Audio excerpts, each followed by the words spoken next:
যদি অবাধ্য হয়ে বেয়াদবি করে, কথা না শুনে, ইসলাম মোতাবেক চলতে না চায়, কিংবা মাহরাম তালিকা জানা সত্ত্বেও মানতে না চায়, নামাজে কোরআন তেলাওয়াত মনোযোগী না হয়, পর্দা করে কিন্তু পরপুরুষের সামনে যাওয়া যে হারাম সেটা না মানে, বাপের বাড়ি খুব কাছে হওয়াতে নিষেধ করা সত্ত্বেও স্বামীর অনুমতি না নিয়ে বারবার বাপের বাড়ি যায়, বেশি কিছু বললে সংসার ছেড়ে চলে যাওয়ার ঝাড়ি মারে, এমনকি অনেকবার বাপের বাড়ি চলেও যায়, সন্তানের মুখের দিকে তাকিয়ে স্বামী বিভিন্ন সালিশ কায়দার সবকিছু মেনে নিয়ে আবারও সংসারে আবদ্ধ রয়েছে, কিন্তু কিছু বললেই অন্য 10টা নারী যেভাবে চলতে চায় সেরূপ স্বাধীনতা চায়।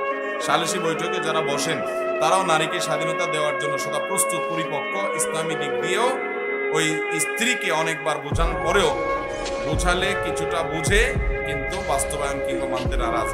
বৃদ্ধ শাশুড়ির সেবা করতে চায় না, কিংবা কিছুটা করলেও যে মন থেকে করছে না, শাশুড়িকে মানছে না, সেটা প্রতীয়মান। এক্ষেত্রে ইসলামী নিয়ম মাফিক করণীয় কি? বাবারে এত দোষ আপনার বউয়ের!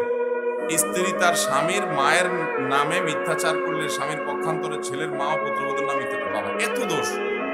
এই পুরুষটা দেখা উচিত এই কেমন ফেরেশতা। কারণ এক পক্ষের কথা শুনে তো বলা কঠিন, এখন বইয়ের কথা শুনলে দেখা যাবে যে সে আবার আরেক লম্বা চিঠি লিখে বসে আছে।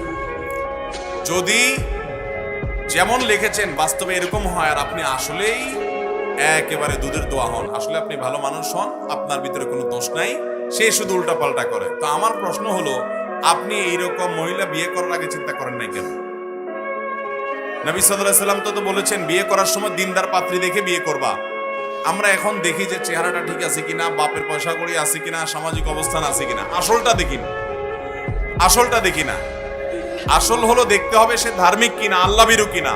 অন্য সব ক্ষেত্রে দুর্বল থাকুক, এই ক্ষেত্রে কোনো কম্প্রোমাইজ হবে না, তাহলে সেক্ষেত্রে এইসব প্রশ্ন আর আসবে না। এখন কথা হলো, করে ফেলছেন, বুঝেন নাই, কি করবেন? এর উত্তর হলো, শুধুমাত্র শালীর বিচার করে আর দরবার করে হবে না।